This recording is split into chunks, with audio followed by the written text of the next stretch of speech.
Euthydemus. Euthydemus and Dionysiodorus are brothers who appear to excel at everything, including wrestling, fighting with armor, and many other skills, and it is said have recently acquired skill in sophistry and rhetoric. They display these abilities by discussing matters of the learned and the wise with their contemporaries, always seeming to confute or demolish their interlocutors. When Socrates becomes involved, they continue with such total confidence and superiority that at times Socrates is even surprised and amused. This entertaining dialogue is reported by Socrates to his friend Crito. Scene: the Lyceum. Who was the person, Socrates, with whom you were talking yesterday at the Lyceum? There was such a crowd around you that I could not get within hearing, but I caught sight of him over their heads, and I made out, as I thought, that he was a stranger with whom you were talking. Who was he? There were two, Crito. Which of them do you mean? The one whom I mean was seated second from you on the right-hand side. In the middle was Cleinias, the young son of Axiacus, who was wonderfully grown. He is only about the age of my own Critobulus, but he is much forwarder and very good-looking. The other is thin and looks younger than he is. He who you mean, Crito, is Euthydemus, and on my left hand there was his brother, Dionysiodorus, who also took part in the conversation. Neither of them are known to me, Socrates. They are a new importation of sophists, as I should imagine. Of what country are they? And what is their line of wisdom? As to their origin, I believe that they are natives of this part of the world and have migrated from Chios to Thurii. They were driven out of Thurii and have been living for many years past in these regions. As to their wisdom, about which you ask, Crito, they are wonderful, consummate. I never knew what the true pancratiast was before. They are simply made up of fighting. Not like the two Acarnanian brothers who fight with their bodies only, but this pair of heroes, besides being perfect in the use of their bodies, are invincible in every sort of warfare, for they are capital at fighting in armour, and will teach the art to anyone who pays them, and also they are most skilful in legal warfare. They will plead themselves, and teach others to speak and to compose speeches which will have an effect upon the courts.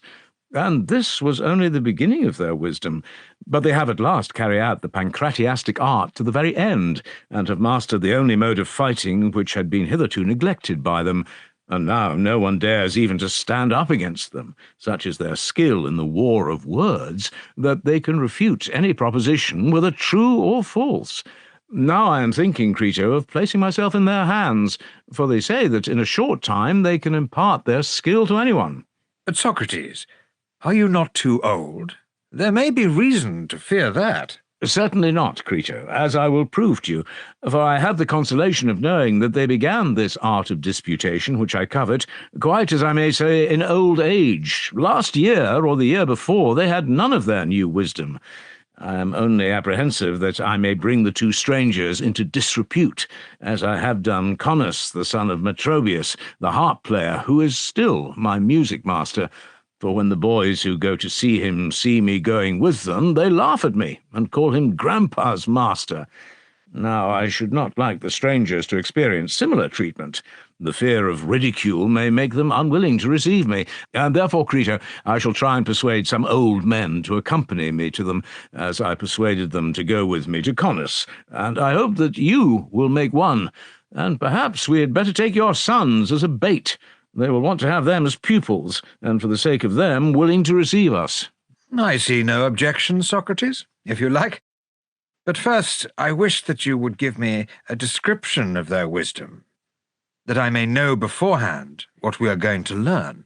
In less than no time you shall hear, for I cannot say that I did not attend. I paid great attention to them, and I remember and will endeavour to repeat the whole story. Providentially, I was sitting alone in the dressing-room of the Lyceum where you saw me, and was about to depart. When I was getting up, I recognized the familiar divine sign, so I sat down again, and in a little while the two brothers, Euthydemus and Dionysiodorus, came in, and several others with them, whom I believed to be their disciples, and they walked about in the covered court. They had not taken more than 2 or 3 turns when Clinias entered, who, as you truly say, is very much improved. He was followed by a host of lovers, one of whom was Ctesippus the Paeanian, a well-bred youth, but also having the wildness of youth.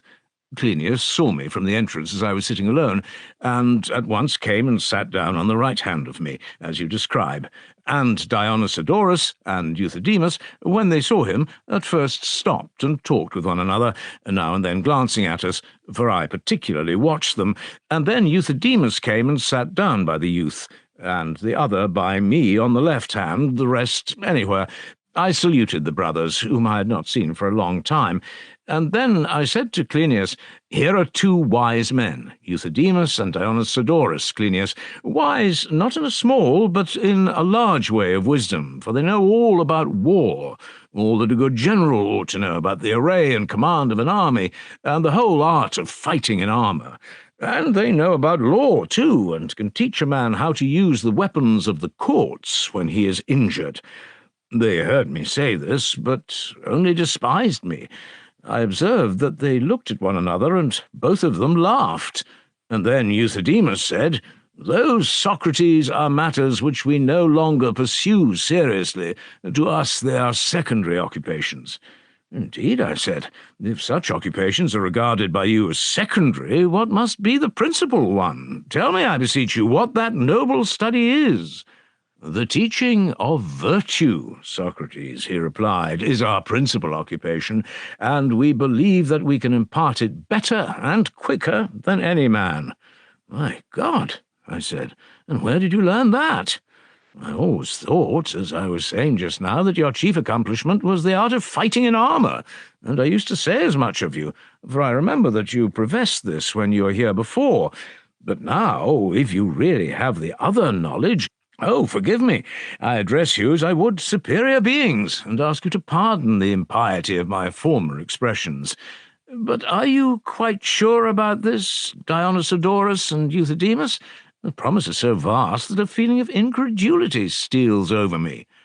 "You may take our word, Socrates, for the fact." "Then I think you happier in having such a treasure than the great king is in the possession of his kingdom. And please to tell me whether you intend to exhibit your wisdom, or what will you do?" "That is why we have come hither, Socrates, and our purpose is not only to exhibit, but also to teach anyone who likes to learn." "But I can promise you," I said, "that every unvirtuous person will want to learn. I shall be the first. And there is the youth Clinias and Ctesippus, and here are several others," I said, pointing to the lovers of Clinias, who were beginning to gather round us. Now Ctesippus was sitting at some distance from Clinias, and when Euthydemus leaned forward in talking with me, he was prevented from seeing Clinias, who was between us, and so, partly because he wanted to look at his love, and also because he was interested, he jumped up and stood opposite to us, and all the other admirers of Clinias, as well as the disciples of Euthydemus and Dionysodorus, followed his example. And these were the persons whom I showed to Euthydemus, telling him that they were all eager to learn, to which Ctesippus and all of them with one voice vehemently assented, and bid him exhibit the power of his wisdom. Then I said, "O Euthydemus and Dionysodorus, I earnestly request you to do myself and the company the favour to exhibit. There may be some trouble in giving the whole exhibition, but tell me one thing. Can you make a good man of him only who is already convinced that he ought to learn of you, or of him also who is not convinced, either because he imagines that virtue is a thing which cannot be taught at all, or that you are not the teachers of it? Has your art power to persuade him, who is of the latter temper of mind, that virtue can be taught, and that you are the men from whom he will best learn it?" "Certainly, Socrates," said Dionysodorus, "our art will do both." "And you and your brother Dionysodorus," I said, "of all men who are now living, are the most likely to stimulate him to philosophy and to the study of virtue?" "Yes, Socrates, I rather think that we are." "Then I wish that you would be so good as to defer the other part of the exhibition, and only try to persuade the youth whom you see here that he ought to be a philosopher and study virtue. Exhibit that, and you will confer a great favour on me and on everyone present. For the fact is, I and all of us are extremely anxious that he should become truly good. His name is Cleinias, and he is the son of Axirchus, and grandson of the old Alcibiades, cousin of the Alcibiades that now is. He is quite young, and we are naturally afraid that someone may get the start of us and turn his mind in the wrong direction, and he may be ruined. Your visit, therefore, is most happily timed, and I hope that you will make a trial of the young man and converse with him in our presence, if you have no objection. These were pretty nearly the expressions which I used, and Euthydemus, in a manly and at the same time encouraging tone, replied, "There can be no objection, Socrates, if the young man is only willing to answer questions." "He is quite accustomed to do so," I replied, "for his friends often come and ask him questions and argue with them, and therefore he is quite at home in answering. What followed, Crito, how can I rightly narrate? For not slight is the task of rehearsing infinite wisdom, and therefore, like the poets, I ought to commence my relation with an invocation to memory and the muses. Now, Euthydemus, if I remember rightly, began nearly as follows. O Cleinias, are those who learn the wise or the ignorant? The youth, overpowered by the question, blushed, and in his perplexity looked at me for help, and I, knowing that he was disconcerted, said, "Take courage, Cleinias, and answer like a man, whichever you think, for my belief is that you will derive the greatest benefit from their questions." "Whichever he answers," said Dionysodorus, leaning forward so as to catch my ear, his face beaming with laughter, "I prophesy that he will be refuted, Socrates." While he was speaking to me, Cleinias gave his answer, and therefore I had no time to warn him of the predicament in which he was placed, and he answered that those who learned were the wise. Euthydemus proceeded, "There are some whom you would call teachers, are there not?" The boy assented. "And they are the teachers of those who learn. The grammar master and the lyre master used to teach you and other boys, and you were the learners?" "Yes." "And when you were learners, you did not as yet know the things which you were learning?" "No," he said. "And were you wise then?" "No, indeed," he said. "But if you were not wise, you were unlearned." "Certainly. And then, learning what you did not know, were unlearned when you were learning." The youth nodded assent. "Then the unlearned learn, and not the wise, Cleinias, as you imagine." At these words, the followers of Euthydemus, of whom I spoke, like a chorus at the bidding of their director, laughed and cheered. Then, before the youth had time to recover his breath, Dionysodorus cleverly took him in hand and said, "Yes, Cleinias, and when the grammar master dictated anything to you, were they the wise boys or the unlearned who learned the dictation?" "The wise," replied Cleinias. "Then, after all, the wise are the learners, and not the unlearned, and your last answer to Euthydemus was wrong." Then, once more, the admirers of the two heroes, in an ecstasy at their wisdom, gave vent to another peal of laughter, while the rest of us were silent and amazed. Euthydemus, observing this, determined to persevere with the youth, and in order to heighten the effect, went on asking another similar question, which might be compared to the double turn of an expert dancer. "Do those," said he, "who learn what they know, or what they do not know?" Again Dionysodorus whispered to me, "That, Socrates, is just another of the same sort." "Good heavens," I said, "and your last question was so good." "Like all our other questions, Socrates," he replied, "inevitable." "I see the reason," I said, "why you are in such reputation among your disciples." Meanwhile, Cleinias had answered Euthydemus that those who learn what they do not know, and he put him through a series of questions, the same as before. "Do you not know letters?" He assented. "All letters?" "Yes. But when the teacher dictates to you, does he not dictate letters?" To this also he assented. "Then, if you know all letters, he dictates that which you know?" This again was admitted by him. Then, said the other, you do not learn that which he dictates, but he only who does not know letters learns. Nay, said Cleinias, but I do learn. Then, said he, you learn what you know, if you know all the letters? He admitted that. Then, he said, you were wrong in your answer. The word was hardly out of his mouth when Dionysodorus took up the argument, like a ball which he caught, and had another throw at the youth. Cleinias, he said, Euthydemus is deceiving you.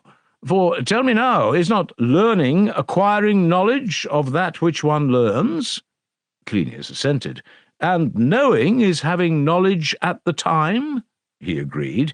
And not knowing is not having knowledge at the time? He admitted that. And are those who acquire those who have or have not a thing? Those who have not. And have you not admitted that those who do not know are of the number of those who have not? He nodded assent. Then those who learn are of the class of those who acquire, and not of those who have. He agreed.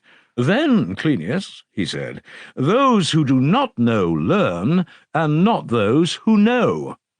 Euthydemus was proceeding to give the youth a third fall, but I knew that he was in deep water, and therefore, as I wanted to give him a respite, lest he should be disheartened, I said to him consolingly, You must not be surprised, Cleinias, at the singularity of their mode of speech. This I say because you may not understand what the two strangers are doing with you. They are only initiating you after the manner of the Corybantes and the Mysteries, and this answers to the enthronement, which, if you have ever been initiated, is, as you will know, accompanied by dancing and sport. And now they are just prancing and dancing about you, and will next proceed to initiate you. Imagine, then, that you have gone through the first part of the sophistical ritual, which, as Prodicus says, begins with initiation into the correct use of terms. The two foreign gentlemen, perceiving that you did not know, wanted to explain to you that the word to learn has two meanings, and is used first in the sense of acquiring knowledge of some matter of which you previously have no knowledge, and also, when you have the knowledge, in the sense of reviewing this matter, whether something done or spoken by the light of this newly acquired knowledge. The latter is generally called knowing rather than learning, but the word learning is also used, and you did not see, as they explained to you, that the term is employed of two opposite sorts of men, of those who know and of those who do not know. There was a similar trick in the second question, when they asked you whether men learn what they know or what they do not know. These parts of learning are not serious, and therefore I say that the gentlemen are not serious, but are only playing with you. For if a man had all that sort of knowledge that ever was, he would not be at all the wiser. He would only be able to play with men, tripping them up and oversetting them with distinctions of words. He would be like a person who pulls away a stool from someone when he is about to sit down, and then laughs and makes merry at the sight of his friend overturned and laid on his back. And you must regard all that has hitherto passed between you and them as merely play. But in what is to follow, I am certain that they will exhibit to you their serious purpose, and keep their promise. I will show them how, for they promised to give me a sample of the hortatory philosophy, but I suppose that they wanted to have a game with you first. And now, Euthydemus and Dionysodorus, I think that we have had enough of this. Will you let me see you explaining to the young man how he is to apply himself to the study of virtue and wisdom, and I will first show you what I conceive to be the nature of the task, and what sort of a discourse I desire to hear. And if I do this in a very inartistic and ridiculous manner, do not laugh at me, for I only venture to improvise before you because I am eager to hear your wisdom, and I must therefore ask you and your disciples to refrain from laughing. And now, O son of Exhortation, let me put a question to you. Do not all men desire happiness? And yet perhaps this is one of those ridiculous questions which I am afraid to ask, and which ought not to be asked by a sensible man. For what human being is there who does not desire happiness? There is no one, said Cleinias, who does not.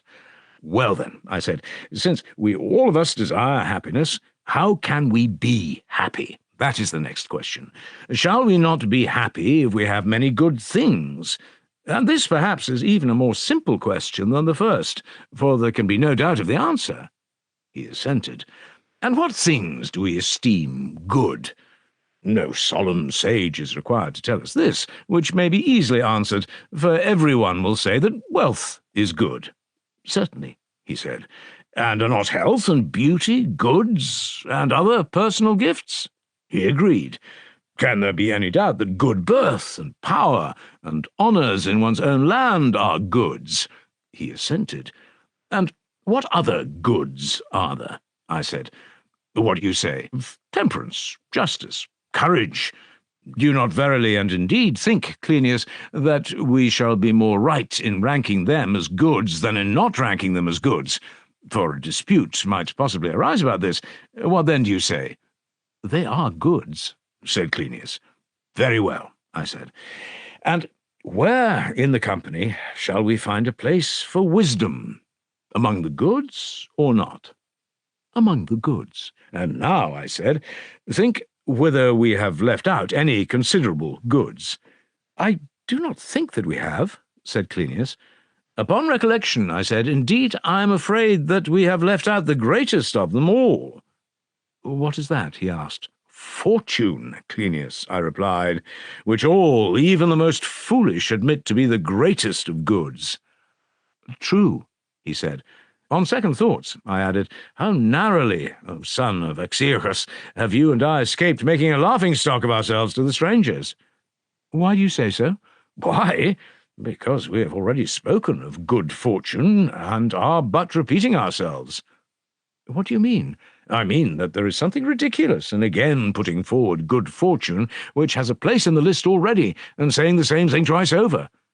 He asked what was the meaning of this, and I replied, surely wisdom is good fortune. Even a child may know that. The simple-minded youth was amazed, and, observing his surprise, I said to him, do you not know, Cleinias, that flute players are most fortunate and successful in performing on the flute? He assented. And are not the scribes most fortunate in writing and reading letters? Certainly. Amid the dangers of the sea, again, are any more fortunate on the whole than wise pilots? None, certainly. And if you are engaged in war, in whose company would you rather take the risk? In company with a wise general or with a foolish one? With a wise one. And if you are ill, whom would you rather have as a companion in a dangerous illness? A wise physician or an ignorant one? A wise one. You think, I said, that to act with a wise man is more fortunate than to act with an ignorant one? Then wisdom always makes men fortunate, for by wisdom no man would ever err, and therefore he must act rightly and succeed, or his wisdom would be wisdom no longer. We contrived at last, somehow or other, to agree in a general conclusion that he who had wisdom had no need of fortune. I then recalled to his mind the previous state of the question. You remember, I said, our making the admission that we should be happy and fortunate if many good things were present with us? He assented. And should we be happy by reason of the presence of good things if they profited us not, or if they profited us? If they profited us, he said. And would they profit us if we only had them and did not use them? For example, if we had a great deal of food and did not eat, or a great deal of drink and did not drink, should we be profited? Certainly not, he said. Or would an artisan who had all the implements necessary for his work and did not use them be any the better for the possession of them? For example, would a carpenter be any the better for having all his tools and plenty of wood if he never worked? Certainly not, he said.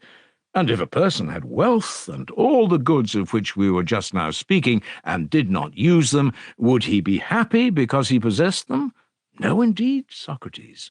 Then, I said, a man who would be happy must not only have the good things, but he must also use them. There's no advantage in merely having them. True.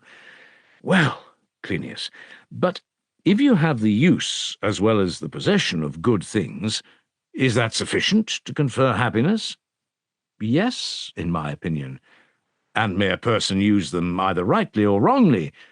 He must use them rightly. That is quite true, I said. And the wrong use of a thing is far worse than the non-use, for the one is an evil, and the other is neither a good nor an evil. You admit that? He assented. Now, in the working and use of wood, is not that which gives the right use simply the knowledge of the carpenter? Nothing else, he said. And surely, in the manufacture of vessels, knowledge is that which gives the right way of making them? He agreed. And in the use of goods, of which we spoke at first, wealth and health and beauty, is not knowledge that which directs us to the right use of them and regulates our practice about them? Then, in every possession and every use of a thing, knowledge is that which gives a man not only good fortune, but success? He again assented. And tell me, I said, tell me, what do possessions profit a man if he have neither good sense nor wisdom? Would a man be better off having and doing many things without wisdom, or a few things with wisdom? Look at the matter thus. If he did fewer things, would he not make fewer mistakes? If he made fewer mistakes, would he not have fewer misfortunes? And if he had fewer misfortunes, would he not be less miserable? Certainly, he said. And who would do least, a poor man or a rich man? A poor man. A weak man or a strong man? A weak man. A noble man or a mean man? A mean man. And a coward would do less than a courageous and temperate man. Yes, and an indolent man less than an active man, and a slow man less than a quick, and one who had dull perceptions of seeing and hearing less than one who had keen ones. All this was mutually allowed by us. Then, I said, Cleinias, the sum of the matter appears to be that the goods of which we spoke before are not to be regarded as goods in themselves, but the degree of good and evil in them depends on whether they are or are not under the guidance of knowledge. Under the guidance of ignorance, they are greater evils than their opposites, insomuch as they are more able to minister to the evil principle which rules them. And when under the guidance of wisdom and prudence, they are greater goods. But in themselves, they are nothing. That, he replied, is obvious. What, then, is the result of what has been said? Is not this the result? That other things are indifferent, and that wisdom is the only good, and ignorance the only evil? He assented. Let us consider a further point, I said. Seeing that all men desire happiness, and happiness, as has been shown, is gained by a use and a right use of the things of life, and the right use of them and good fortune in the use of them is given by knowledge, the inference is that everybody ought by all means to try and make himself as wise as he can. Yes, he said, and when a man thinks that he ought to obtain this treasure, far more than money, from a father or a guardian or a friend or a suitor, whether citizen or stranger, the eager desire and prayer to them that they would impart wisdom to you is not at all dishonourable, Cleinias, nor is anyone to be blamed for doing any honourable service or ministration to any man, whether a lover or not, if his aim is to get wisdom. Do you agree? I said. Yes, he said, I quite agree and think that you are right.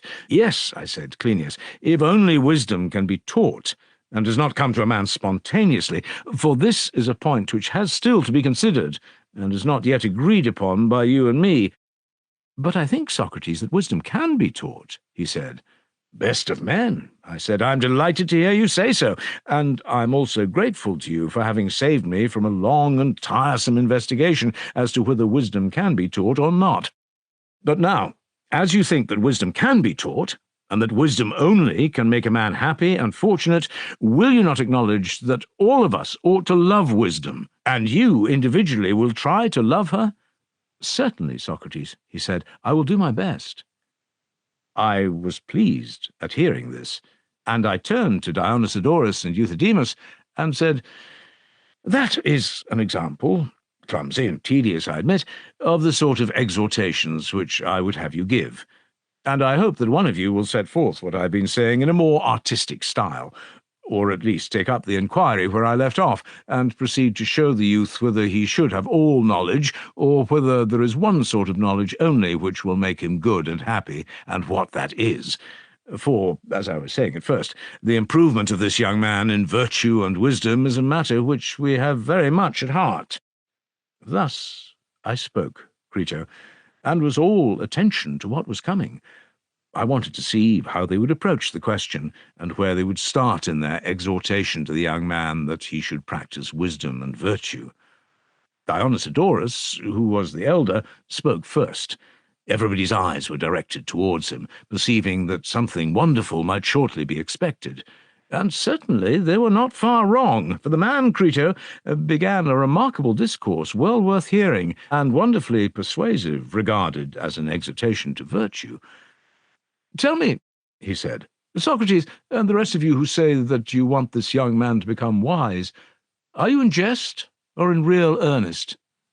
I was led by this to imagine that they fancied us to have been jesting when we asked them to converse with the youth, and that this made them jest and play, and, being under this impression, I was the more decided in saying that we were in profound earnest.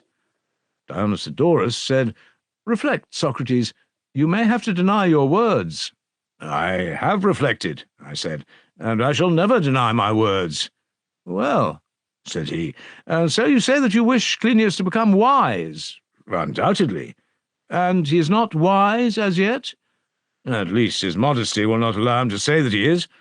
"You wish him," he said, "to become wise, and not to be ignorant?" "That we do." "You wish him to be what he is not, and no longer to be what he is?"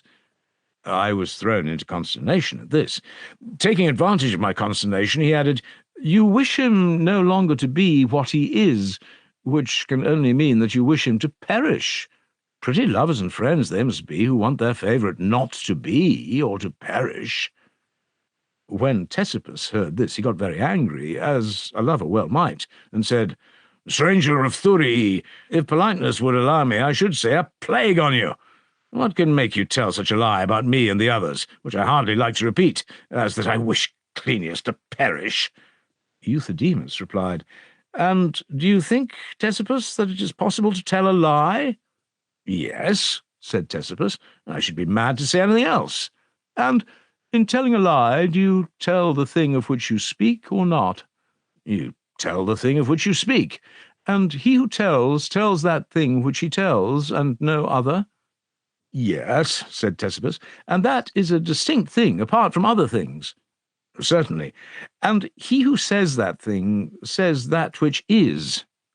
"Yes."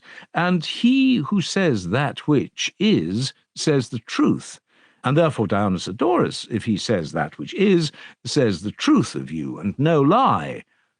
"Yes, Euthydemus," said Ctesippus, "but in saying this he says what is not." Euthydemus answered, "And that which is not is not."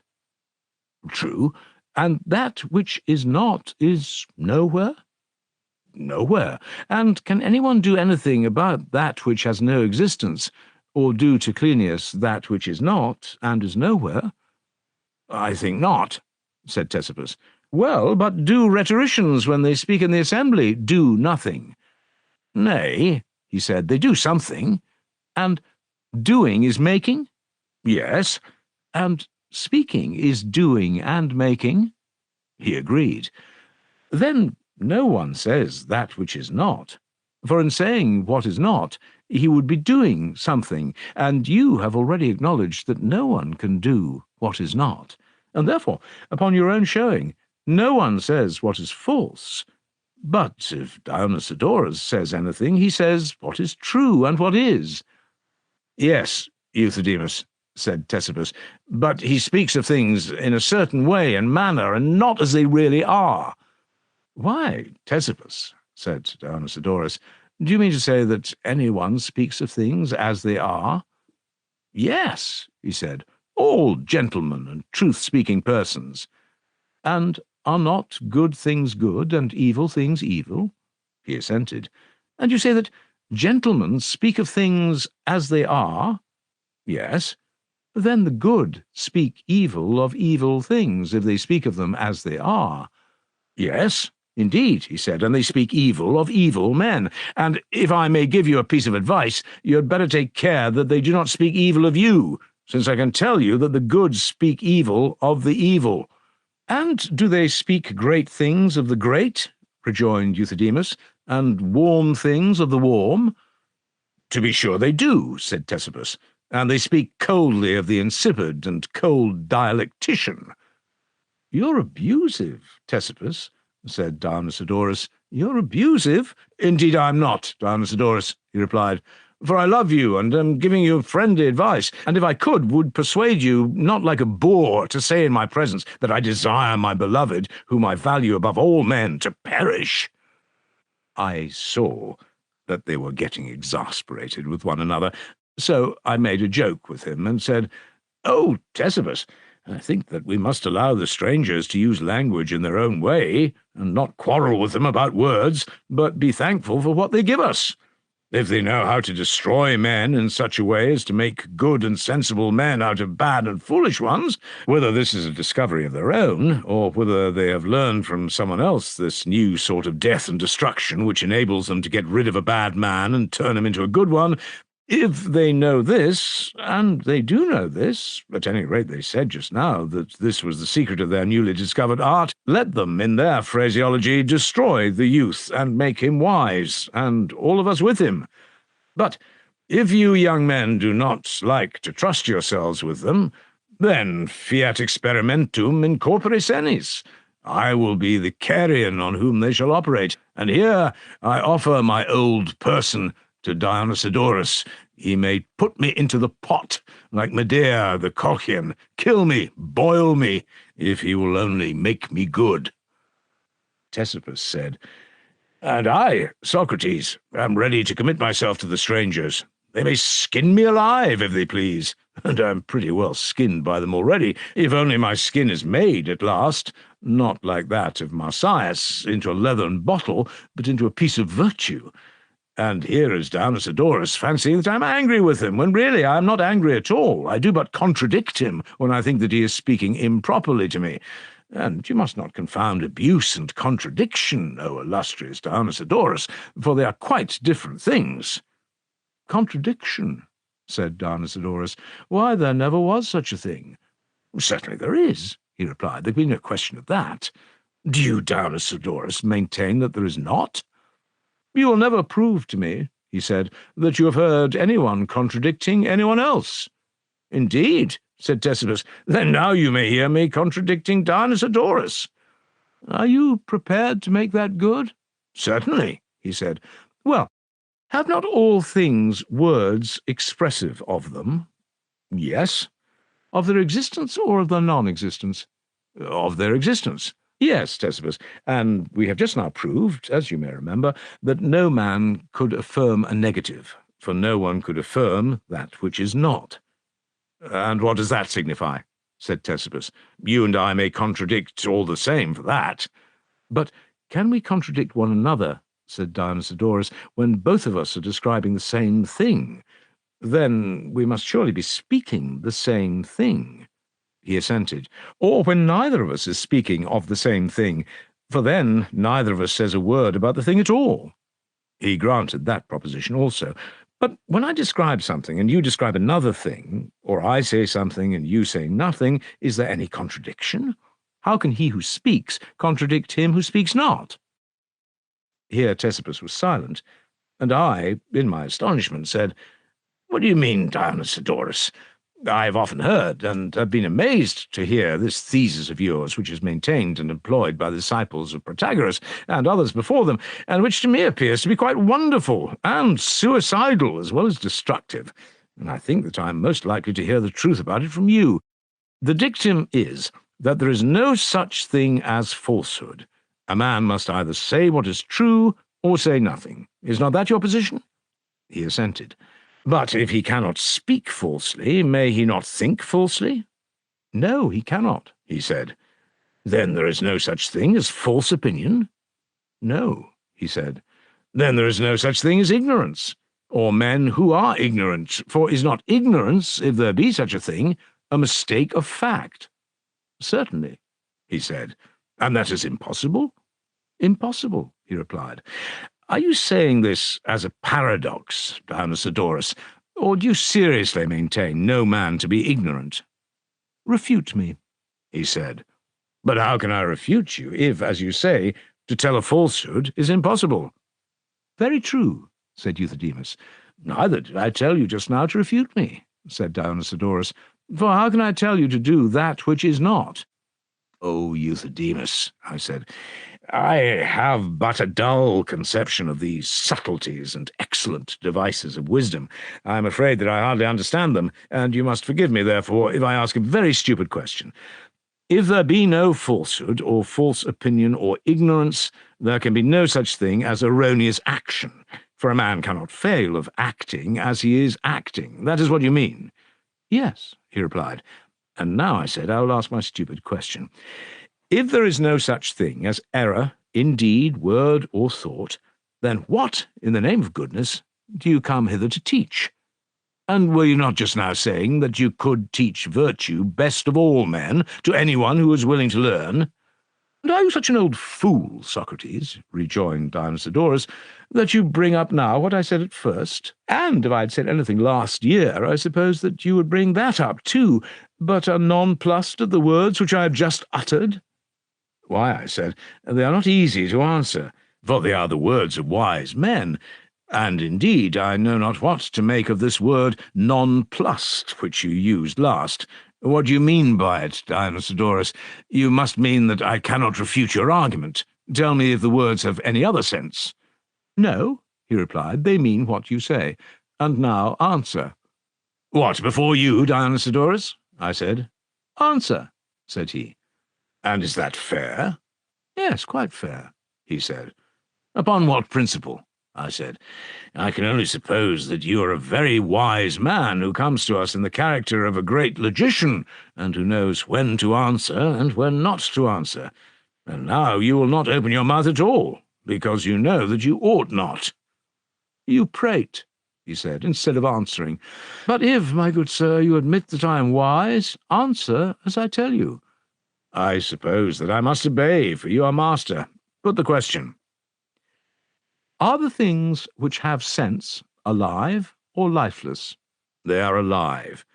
And do you know of any word which is alive? I cannot say that I do.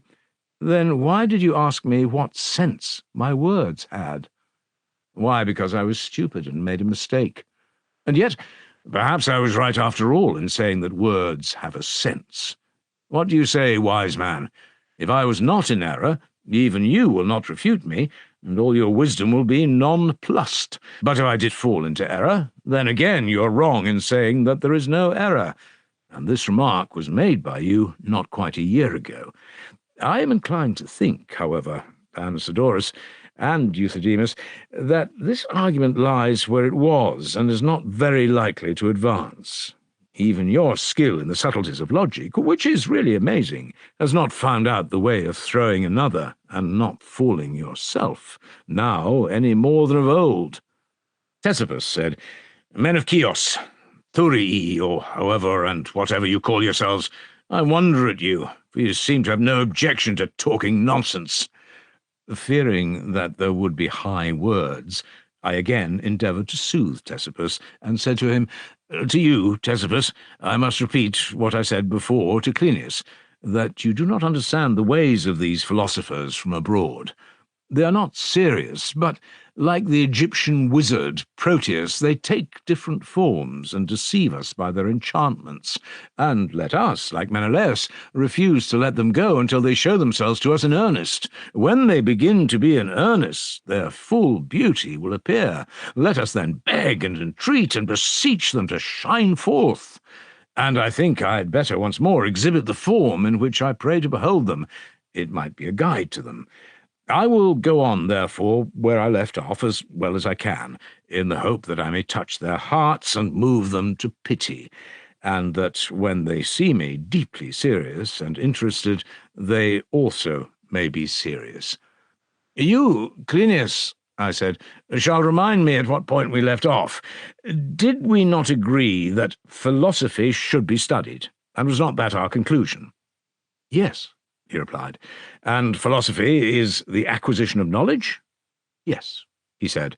And what knowledge ought we to acquire? May we not answer with absolute truth, a knowledge which will do us good? Certainly, he said. And should we be any the better if we went about having a knowledge of the places where most gold was hidden in the earth? Perhaps we should, he said. But have we not already proved, I said, that we should be none the better off, even if, without trouble and digging, all the gold which there is in the earth were ours?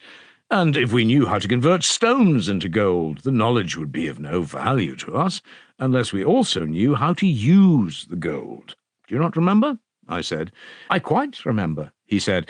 Nor would any other knowledge, whether of money-making or of medicine or of any other art which knows only how to make a thing and not to use it when made, be of any good to us. Am I not right? He agreed. And if there were a knowledge which was able to make men immortal, without giving them the knowledge of the way to use the immortality, neither would there be any use in that, if we may argue from the analogy of the previous instances. To all this he agreed. Then, my dear boy, I said, the knowledge which we want is one that uses as well as makes? True, he said. And our desire is not to be skilful lyre-makers or artists of that sort, far otherwise. For with them the art which makes is one, and the art which uses is another. Although they have to do with the same, they are divided. For the art which makes and the art which plays on the lyre differ widely from one another. Am I not right? He agreed. And clearly we do not want the art of the flute-maker. This is only another of the same sort. He assented. But suppose, I said, that we were to learn the art of making speeches. Would that be the art which would make us happy? I should say no, rejoined Cleinias. And why should you say so? I asked. I see, he replied, that there are some composers of speeches who do not know how to use the speeches which they make, just as the makers of lyres do not know how to use the lyres, and also some who are of themselves unable to compose speeches, but are able to use the speeches which the others make for them. And this proves that the art of making speeches is not the same as the art of using them. Yes, I said, and I take your words to be a sufficient proof that the art of making speeches is not one which will make a man happy. And yet I did think that the art which we have so long been seeking might be discovered in that direction. For the composers of speeches, whenever I meet them, always appear to me to be very extraordinary men, Cleinias, and their art is lofty and divine, and no wonder, for their art is a part of the great art of enchantment, and hardly, if at all, inferior to it. And whereas the art of the enchanter is a mode of charming snakes and spiders and scorpions and other monsters and pests, this art of theirs acts upon dicasts and ecclesiasts and bodies of men for the charming and pacifying of them. Do you agree with me? Yes, he said. I think that you are quite right. Whither then shall we go? I said, and to what art shall we have recourse? I do not see my way, he said. But I think that I do, I replied. And what is your notion? Asked Cleinias. I think that the art of the general is above all others the one of which the possession is most likely to make a man happy. I do not think so, he said. Why not? I said. The art of the general is surely an art of hunting mankind. What of that? I said. Why, he said, no art of hunting extends beyond hunting and capturing, and when the prey is taken, the huntsman or fisherman cannot use it, but they hand it over to the cook, and the geometricians and astronomers and calculators, who all belong to the hunting class, for they do not make their diagrams, but only find out that which was previously contained in them, they, I say, not being able to use, but only to catch their prey, hand over their inventions to the dialectician to be applied by him, if they have any sense in them. Good, I said, fairest and wisest Cleinias. And is this true? Certainly. he said, just as a general who takes a city or a camp hands over his new acquisition to the statesman, for he does not know how to use them himself, or as the quail-taker transfers the quails to the keeper of them. If we are looking for the art which is to make us blessed, and which is able to use that which it makes or takes, the art of the general is not the one, and some other must be found. And do you mean, Socrates, that the youngster said all this? Are you incredulous, Crito? Indeed I am. For if he did say so, then in my opinion he needs neither Euthydemus or anyone else to be his instructor. Perhaps I may have forgotten, and Ctesippus was the real answerer. Ctesippus? Nonsense. All I know is that I heard these words, and that they were not spoken either by Euthydemus or Dionysodorus. I dare say, my good Crito, that they may have been spoken by some superior person. That I heard them, I am certain. Yes, indeed, Socrates. By someone a good deal superior, as I should be disposed to think. But did you carry the search any further? And did you find the art which you were seeking? Find, my dear sir, no indeed. And we cut a poor figure. We were like children after larks, always on the point of catching the art, which was always getting away from us. But why should I repeat the whole story? At last we came to the kingly art, and inquired whether that gave and caused happiness. And then we got into a labyrinth, and when we thought we were at the end, came out again at the beginning, having still to seek as much as ever. How did that happen, Socrates? I will tell you. The kingly art was identified by us with the political. Well, and what came of that? To this royal or political art, all the arts, including the art of the general, seemed to render up the supremacy, that being the only one which knew how to use what they produce. Here, obviously, was the very art which we were seeking, the art which is the source of good government, and which may be described, in the language of Aeschylus, as alone sitting at the helm of the vessel of state, piloting and governing all things, and utilizing them. And were you not right, Socrates? You shall judge, Crito, if you are willing to hear what followed, for we resumed the inquiry, and a question of this sort was asked. Does the kingly art, having this supreme authority, do anything for us? To be sure, was the answer. And would not you, Crito, say the same? Yes, I should. And what would you say that the kingly art does? If medicine were supposed to have supreme authority over the subordinate arts, and I were to ask you a similar question about that, you would say it produces health. I should. And what of your own art of husbandry? Supposing that to have supreme authority over the subject arts, what does that do? Does it not supply us with the fruits of the earth? Yes. And what does the kingly art do when invested with supreme power? Perhaps you may not be ready with an answer. Indeed, I am not, Socrates. No more were we, Crito. But at any rate, you know that if this is the art which we were seeking, it ought to be useful. Certainly. And surely it ought to do us some good. Oh, certainly, Socrates. And Cleinias and I had arrived at the conclusion that knowledge of some kind is the only good. Yes, that was what you were saying. All the other results of politics, and there are many, as for example wealth, freedom, tranquility, were neither good nor evil in themselves. But the political science ought to make us wise and impart knowledge to us, if that is the science which is likely to do us good and make us happy. Yes, that was the conclusion at which you had arrived, according to your report of the conversation. And does the kingly art make men wise and good? Why not, Socrates? What, all men, and in every respect, and teach them all the arts, carpenting and cobbling and the rest of them? I think not, Socrates. But then what is this knowledge, and what are we to do with it? For it is not the source of any works which are neither good nor evil, and gives no knowledge, but the knowledge of itself. What, then, can it be, and what are we to do with it? Shall we say, Crito, that it is the knowledge by which we are to make other men good? By all means. And in what will they be good and useful? Shall we repeat that they will make others good, and that these others will make others again, without ever determining in what they are to be good? For we have put aside the results of politics, as they are called. This is the old song over again, and we are just as far as ever, if not farther, from the knowledge of the art or science of happiness. Indeed, Socrates, you do appear to have got into a great perplexity. Thereupon, Crito, seeing that I was on the point of shipwreck, I lifted up my voice and earnestly entreated and called upon the strangers to save me and the youth from the whirlpool of the argument. They were our Castor and Pollux, I said, and they should be serious and show us in sober earnest what that knowledge was which would enable us to pass the rest of our lives in happiness.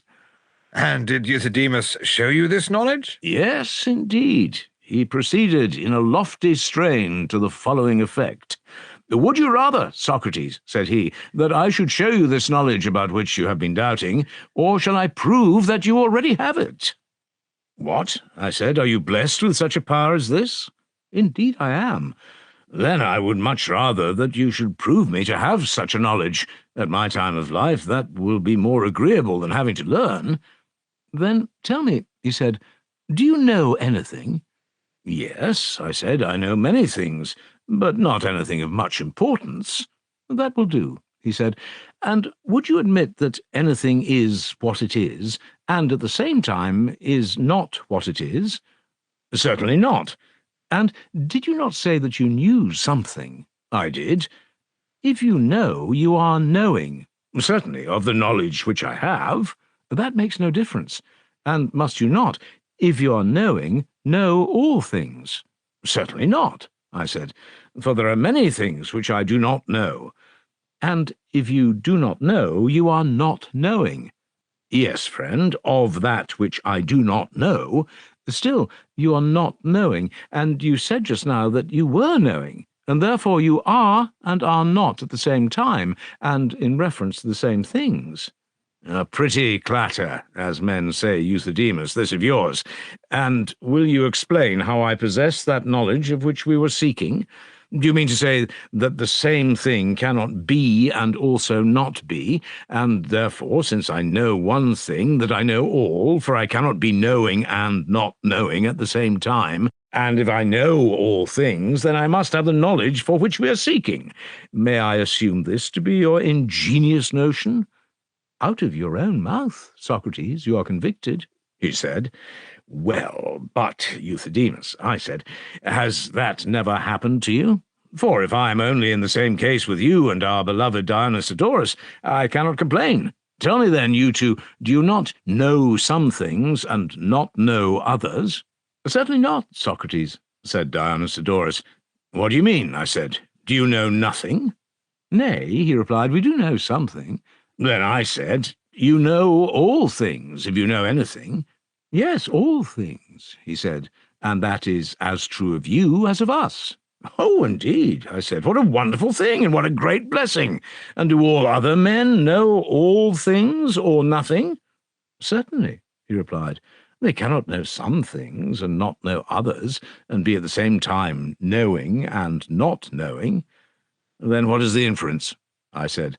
"They all know all things," he replied, "if they know one thing." "Oh, heavens, Dionysodorus," I said, "I see now that you're in earnest. Hardly have I got you to that point, and you really and truly know all things, including carpentering and leather cutting?" "Certainly," he said. "And you know stitching?" "Yes, by the gods we do, and cobbling too." "And do you know things such as the numbers of the stars and of the sand?" "Certainly. Did you think we should say no to that?" "By Zeus," said Ctesippus, interrupting, "I only wish that you'd give me some proof which would enable me to know whether you speak truly." "What proof shall I give you?" he said. "Will you tell me how many teeth Euthydemus has, and Euthydemus shall tell how many teeth you have." "Will you not take our word that we know all things?" "Certainly not," said Ctesippus. "You must further tell us this one thing, and then we shall know that you speak the truth. If you tell us the number, and we count them, and you are found to be right, we will believe the rest." They fancied that Ctesippus was making game of them, and they refused, and they would only say in answer to each of his questions, that they knew all things. For at last Ctesippus began to throw off all restraint. No question, in fact, was too bad for him. He would ask them if they knew the foulest things, and they, like wild boars, came rushing on his blows, and fearlessly replied that they did. At last, Crito, I too was carried away by my incredulity, and asked Euthydemus whether Dionysodorus could dance. "Certainly," he replied. "And can he vault among swords and turn upon a wheel at his age? Has he got to such a height of skill as that?" "He can do anything," he said. "And did you always know this?" "Always," he said. "When you were children and at your birth?" They both said that they did. This we could not believe, and Euthydemus said, "You're incredulous, Socrates." "Yes," I said, "and I might well be incredulous if I did not know you to be wise men." "But if you will answer," he said, "I will make you confess to similar marvels." "Well," I said, "there is nothing that I should like better than to be self-convicted of this, for if I am really a wise man, which I never knew before, and you will prove to me that I know and have always known all things, nothing in life would be a greater gain to me." "Answer, then," he said. "Ask," I said, "and I will answer." "Do you know something, Socrates, or nothing?" "Something," I said. "And do you know with what you know, or with something else?" "With what I know. And I suppose that you mean with my soul?" "Are you not ashamed, Socrates, of asking a question when you are asked one?" "Well," I said, "but then what am I to do? For I will do whatever you bid. When I do not know what you are asking, you tell me to answer nevertheless, and not to ask again." "Why, you surely have some notion of my meaning," he said. "Yes," I replied. "Well, then, answer according to your notion of my meaning." "Yes," I said, "but if the question which you ask in one sense is understood and answered by me in another, will that please you, if I answer what is not to the point?" "That will please me very well, but will not please you equally well, as I imagine." "I certainly will not answer unless I understand you," I said. "You will not answer," he said, "according to your view of the meaning, because you will be prating and are an ancient." Now I saw that he was getting angry with me for drawing distinctions when he wanted to catch me in his springes of words, and I remember that Conus was always angry with me when I opposed him, and then he neglected me because he thought that I was stupid. And as I was intending to go to Euthydemus as a pupil, I reflected that I'd better let him have his way, as he might think me a blockhead and refuse to take me. So I said, "You are a far better dialectician than myself, Euthydemus, for I have never made a profession of the art, and therefore do as you say. Ask your questions once more, and I will answer." "Answer, then," he said again, "whether you know what you know with something or with nothing." "Yes," I said, "I know with my soul." "The man will answer more than the question, for I did not ask you," he said, "with what you know, but whether you know with something." Again I replied, "Through ignorance I've answered too much, but I hope that you will forgive me, and now I will answer simply that I always know what I know with something." "And is that something," he rejoined, "always the same, or sometimes one thing and sometimes another thing?" "Always," I replied. "When I know with this." "Will you not cease adding to your answers?" "My fear is that this word always may get us into trouble." "You, perhaps, but certainly not us. And now answer. Do you always know with this?" "Always, since I am required to withdraw the words when I know." "You always know with this, or always knowing, do you know some things with this and some things with something else, or do you know all things with this?" "All that I know," I replied, "I know with this." "There again, Socrates," he said, "the addition is superfluous." "Well, then," I said, "I will take away the words that I know." "Nay, take nothing away. I desire no favours of you. But let me ask, would you be able to know all things if you did not know all things?" "Quite impossible." "And now," he said, "you may add on whatever you like, for you confess that you know all things." "I suppose that is true," I said, "if my qualification implied in the words that I know is not allowed to stand. And so I do know all things." And have you not admitted that you always know all things with that which you know, whether you make the addition of when you know them or not? For you have acknowledged that you have always and at once known all things, that is to say, when you were a child, and at your birth, and when you were growing up, and before you were born, and before the heaven and earth existed, you knew all things, if you always know them, and I swear that you shall always continue to know all things, if I am of the mind to make you. But I hope that you will be of that mind, Reverend Euthydemus, I said, if you are really speaking the truth. And yet I a little doubt your power to make good your words, unless you have the help of your brother Dionysiodorus. Then you may do it. Tell me now, both of you, for although in the main I cannot doubt that I really do know all things, when I am told so by men of your prodigious wisdom, how can I say that I know such things, Euthydemus, as that the good are unjust? Come, do I know that or not? Certainly you know that. What do I know? That the good are not unjust. Quite true, I said, and that I have always known, but the question is, where did I learn that the good are unjust? Nowhere, said Dionysiodorus. Then I said, I do not know this. You are ruining the argument, said Euthydemus to Dionysiodorus. He will be proved not to know, and then, after all, he will be knowing and not knowing at the same time. Dionysiodorus blushed. I turned to the other and said, What do you think, Euthydemus? Does not your omniscient brother appear to you to have made a mistake? What? Replied Dionysiodorus in a moment. Am I the brother of Euthydemus? Thereupon I said, Please do not interrupt, my good friend, or prevent Euthydemus from proving to me that I know the good to be unjust. Such a lesson you might at least allow me to learn. You are running away, Socrates, said Dionysiodorus, and refusing to answer. No wonder, I said, I'm not a match for one of you, and a fortiori I must run away from two. I'm no Heracles, and even Heracles could not fight against the Hydra, who was a she-sophist, and had the wit to shoot up many new heads when one of them was cut off, especially when he saw a second monster of a sea crab, who was also a sophist, and appeared to have newly arrived from a sea voyage, bearing down upon him from the left, opening his mouth and biting. When the monster was growing troublesome, he called Iolaus, his nephew, to his help, who ably succoured him.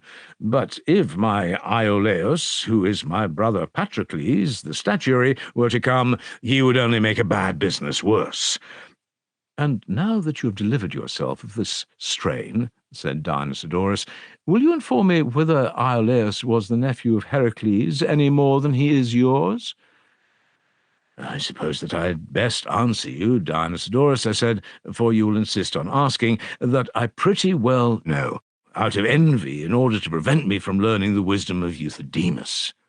Then answer me, he said. Well, then, I said, I can only reply that Iolaus was not my nephew at all, but the nephew of Heracles. And his father was not my brother Patrocles, but Iphicles, who was a name rather like his, and was the brother of Heracles. And is Patrocles, he said, your brother? Yes, I said, he is my half-brother, the son of my mother, but not of my father. Then he is, and is not your brother. Not by the same father, my good man, I said, for Euthydemus was his father, and mine was Sophroniscus. And was Sophroniscus a father, and Euthydemus also? Yes, I said, the former was my father, and the latter his. Then, he said, Euthydemus is not a father. He is not my father, I said. But can a father be other than a father? Or are you the same as a stone? I certainly do not think that I'm a stone, I said, though I'm afraid that you may prove me to be one. Are you not other than a stone? I am, and being other than a stone, you are not a stone, and being other than gold, you are not gold? Very true. And so, Euthydemus, he said, being other than a father, is not a father.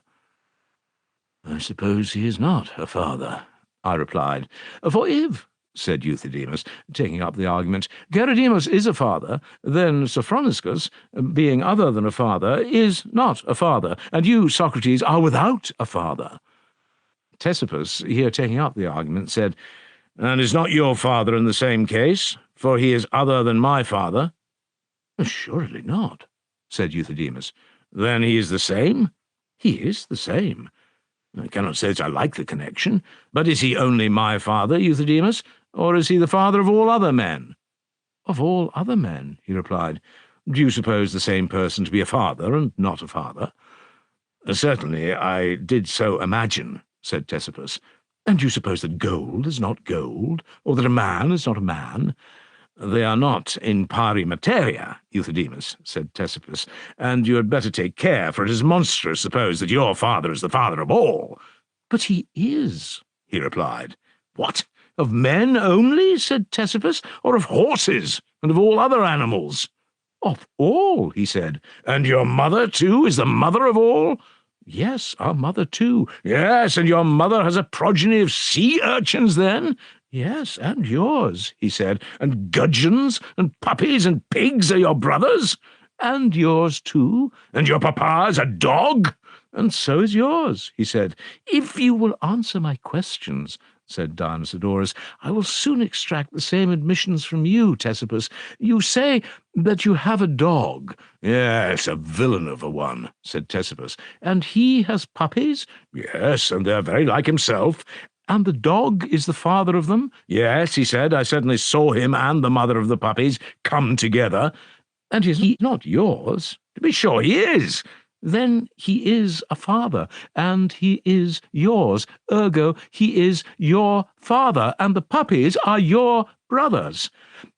Let me ask you one little question more, said Dionysodorus, quickly interposing, in order that Ctesippus might not get in his word. You beat this dog? Ctesippus said, laughing. Indeed I do, and I only wish that I could beat you instead of him.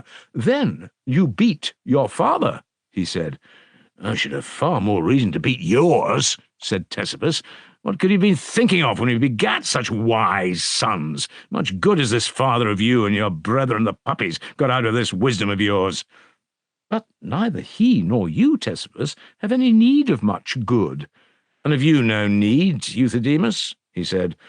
Neither I nor any other man, for tell me now, Ctesippus, if you think it good or evil for a man who is sick to drink medicine when he wants it, or to go to war armed rather than unarmed. Good, I say, and yet I know that I'm going to be caught in one of your charming puzzles. That, he replied, you will discover, if you answer. Since you admit medicine to be good for a man to drink when wanted, must it not be good for him to drink as much as possible? When he takes his medicine, a cartload of hellebore will not be too much for him? Ctesippus said, Quite so, Euthydemus. That is to say, if he who drinks is as big as the statue of Delphi. And seeing that in war to have arms is a good thing, he ought to have as many spears and shields as possible? Very true, said Ctesippus. And do you think, Euthydemus, that he ought to have one shield only and one spear? I do. And you'd arm Geryon and Briareus in that way? Considering that you and your companion fight in armour, I thought that you would have known better. Here Euthydemus held his peace, but Dionysodorus returned to the previous answer of Ctesippus and said, Do you not think that the possession of gold is a good thing? Yes, said Ctesippus, and the more the better. And to have money everywhere and always is a good? Certainly a great good, he said. And you admit gold to be a good? Certainly, he replied. And ought not a man, then, to have gold everywhere and always, and as much as possible in himself? And may he not be deemed the happiest of men who has 3 talents of gold in his belly, and a talent in his pate, and a stater of gold in either eye? Yes, Euthydemus, said Ctesippus, and the Scythians reckon those who have gold in their own skulls to be the happiest and bravest of men.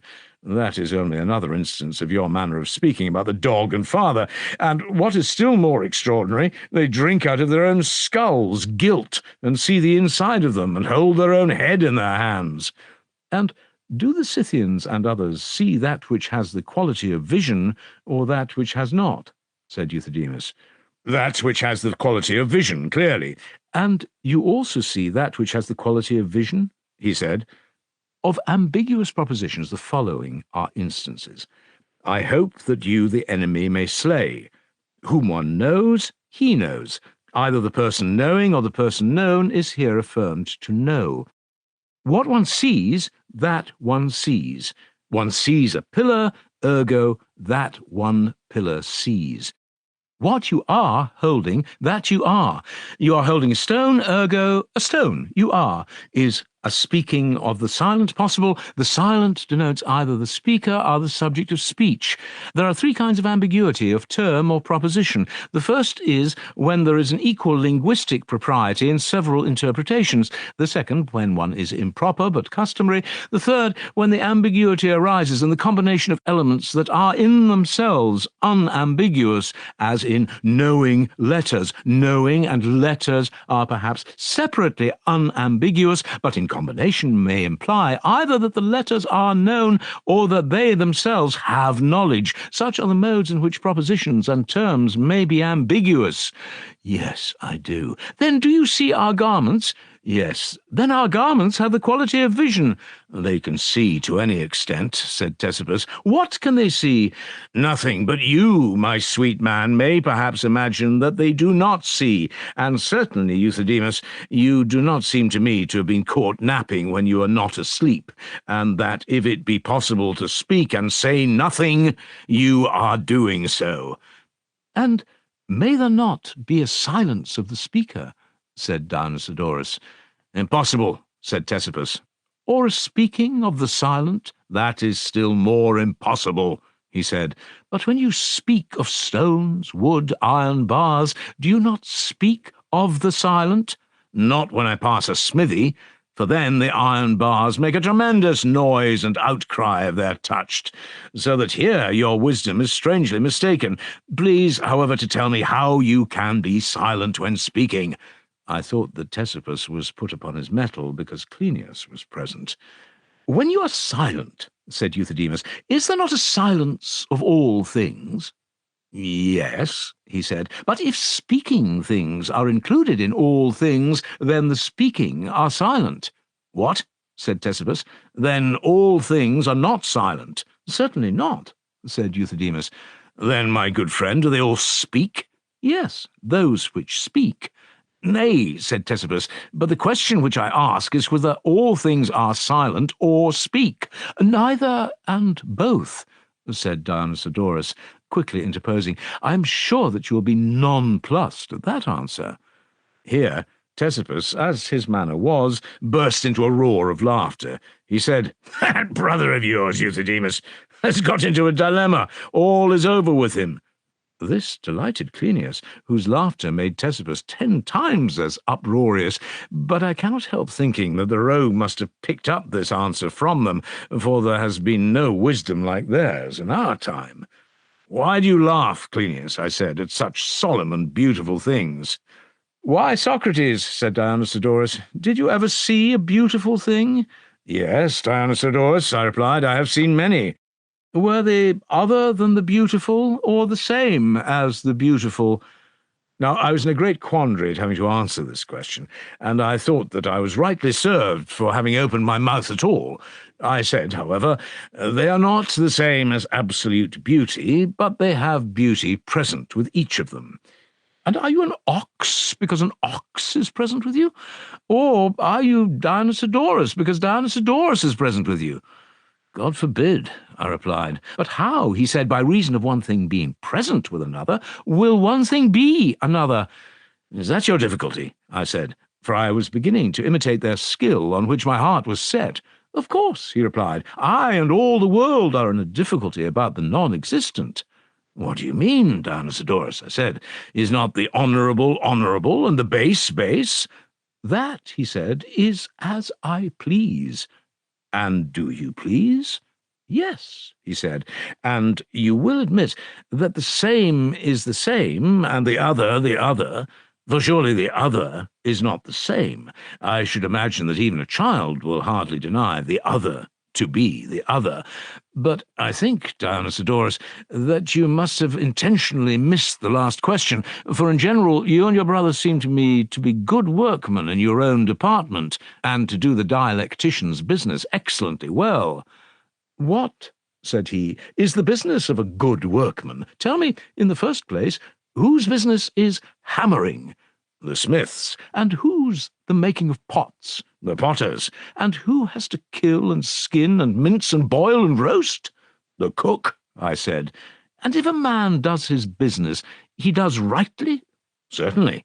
And the business of the cook is to cut up and skin. You have admitted that? Yes, I have admitted that, but you must not be too hard upon me.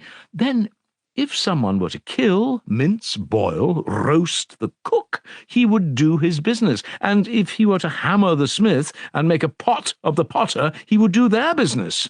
Poseidon, I said, this is the crown of wisdom. Can I ever hope to have such wisdom of my own? And would you be able, Socrates, to recognize this wisdom when it has become your own? Certainly, I said, if you will allow me. What? He said. Do you think that you know what is your own? Yes, I do, subject to your correction, for you are the bottom and Euthydemus is the top of all my wisdom. Is not that which you would deem your own, he said, that which you have in your own power, and which you are able to use as you would desire? For an example, an ox or a sheep. Would you not think that which you could sell and give and sacrifice to any god whom you pleased to be your own, and that which you would not give or sell or sacrifice, you would think not to be in your own power? Yes, I said, for I was certain that something good would come out of the questions, which I was impatient to hear. Yes, such things and such things only are mine.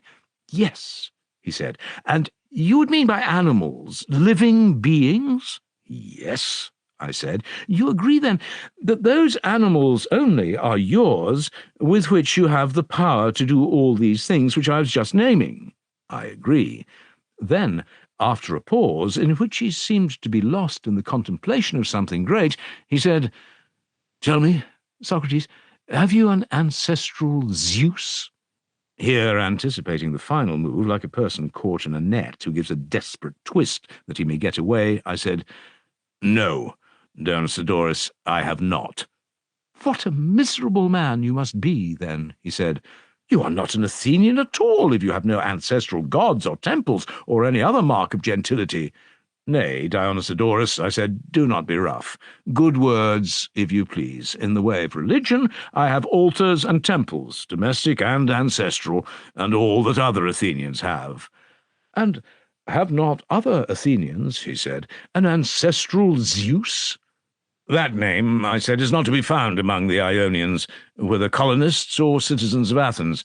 An ancestral Apollo there is, who is the father of Aeon, and a family Zeus, and a Zeus guardian of the phratry, and an Athene guardian of the phratry, but the name of ancestral Zeus is unknown to us. No matter, said Dionysodorus, for you admit that you have Apollo, Zeus, and Athene. Certainly, I said. And they are your gods? He said. Yes, I said, my lords and ancestors. At any rate, they are yours, he said. Did you not admit that? I did, I said. What is going to happen to me? And are not these gods animals? For you admit that all things which have life are animals, and have not these gods life? They have life, I said. And are they not animals? They are animals, I said, and you admitted that of animals those are yours which you could give away or sell or offer in sacrifice as you pleased? I did admit that, Euthydemus, and I have no way of escape. Well then, said he, if you admit that Zeus and the other gods are yours, can you sell them or give them away, or do what you will with them as you would with other animals?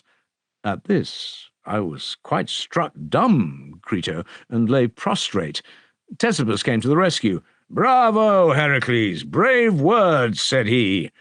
Bravo, Heracles? Or is Heracles a bravo? Said Dionysodorus. Poseidon, said Ctesippus. What awful distinctions! I'll have no more of them. The pair are invincible.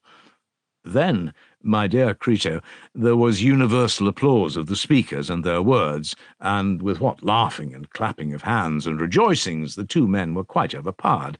For hitherto their partisans only had cheered at each successive hit, but now the whole company shouted with delight until the columns of the Lyceum returned the sound, seeming to sympathize in their joy. To such a pitch was I affected myself, that I made a speech, in which I acknowledged that I had never seen the like of their wisdom. I was their devoted servant, and fell to praising and admiring of them. What marvellous dexterity of wit, I said, enabled you to acquire this great perfection in such a short time. There is much indeed to admire in your words, Euthydemus and Anaxagoras, but there is nothing that I admire more than your magnanimous disregard of any opinion, whether of the many or of the grave and reverend signors. You regard only those who are like yourself, and I do verily believe that there are few who are like you, and who would approve of such arguments. The majority of mankind are so ignorant of their value that they would be more ashamed of employing them in the refutation of others than of being refuted by them. I must further express my approval of your kind and public-spirited denial of all differences, whether of good and evil, white or black, or any other, the result of which is that, as you say, every mouth is sewn up, not excepting your own, which graciously follows the example of others, and thus all ground of offence is taken away. But what appears to me to be more than all is that this art and invention of yours has been so admirably contrived by you that in a very short time it can be imparted to anyone. I observed that Ctesippus learned to imitate you in no time. Now, this quickness of attainment is an excellent thing, but at the same time I would advise you not to have any more public entertainments. There is a danger that men may undervalue an art which they have so easy an opportunity of acquiring. The exhibition would be best of all if the discussion were confined to your two selves. But if there must be an audience, let him only be present who is willing to pay a handsome fee. You should be careful of this. And if you are wise, you will also bid your disciples discourse with no man but you and themselves. For only what is rare is valuable, and water, which, as Pindar says, is the best of all things, is also the cheapest. And now I have only to request that you will receive Clinias and me among your pupils. Such was the discussion, Crito, and after a few more words had passed between us, we went away. I hope that you will come to them with me, since they say that they are able to teach anyone who will give them money. No age or want of capacity is an impediment.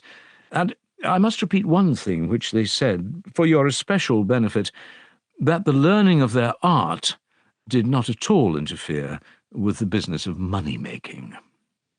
Truly, Socrates, though I am curious and ready to learn, yet I fear that I am not like-minded with Euthydemus, but one of the other sort, who, as you were saying, would rather be refuted by such arguments than use them in refutation of others.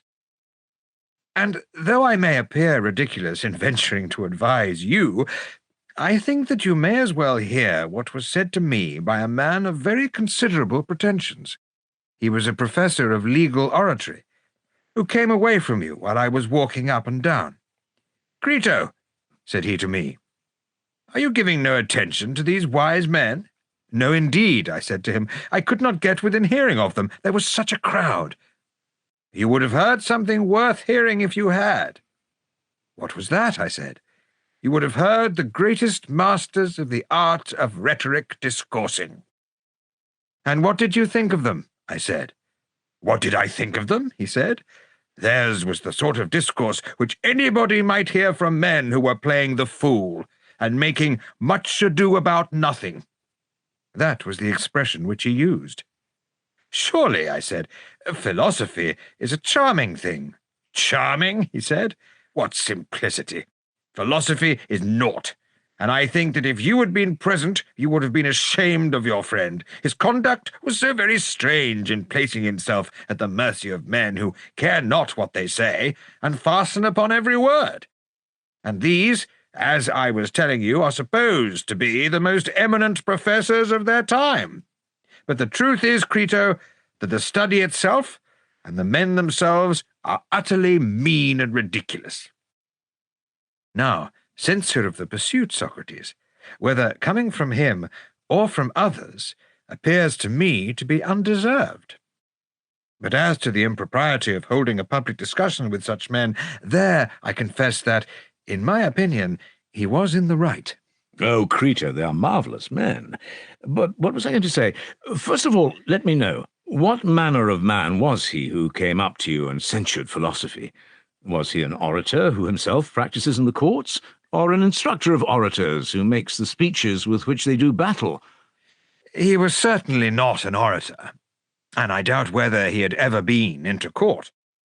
But they say that he knows the business, and is a clever man, and composes wonderful speeches. Now I understand, Crito. He is one of an amphibious class whom I was on the point of mentioning, one of those whom Prodigus describes as on the border ground between philosophers and statesmen. They think that they are the wisest of all men, and that they are generally esteemed the wisest. Nothing but the rivalry of the philosophers stands in their way, and they are of the opinion that if they can prove the philosophers to be good for nothing, no one will dispute their title to the palm of wisdom, for that they are themselves really the wisest, although they are apt to be mauled by Euthydemus and his friends when they get hold of them in conversation.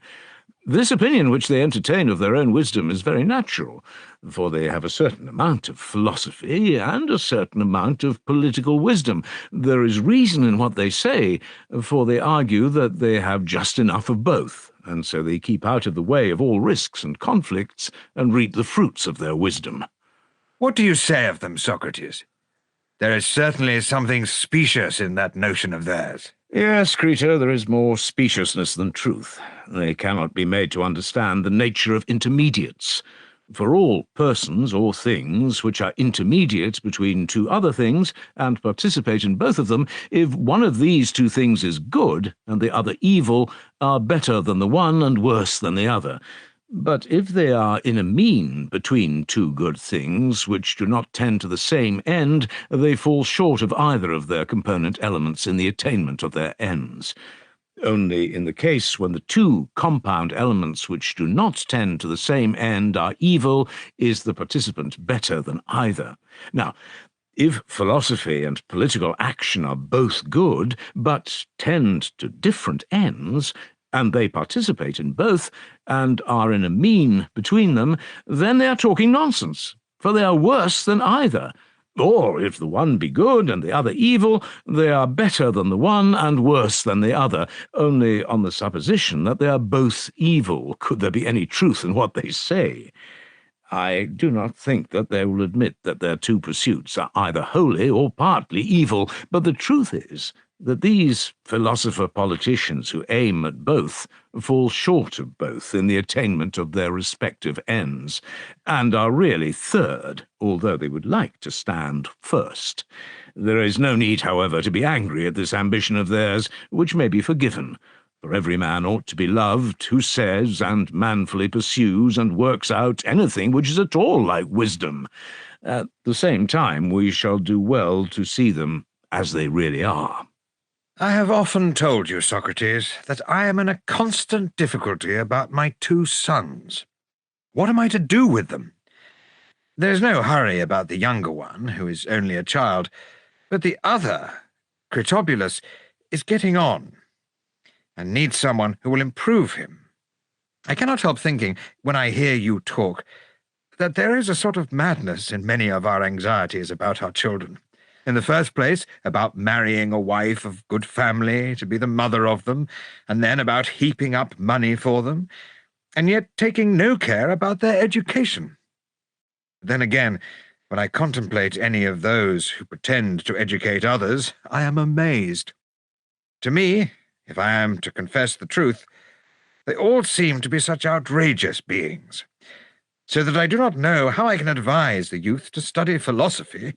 Dear Crito, do you not know that in every profession the inferior sort are numerous and good for nothing, and the good are few and beyond all price?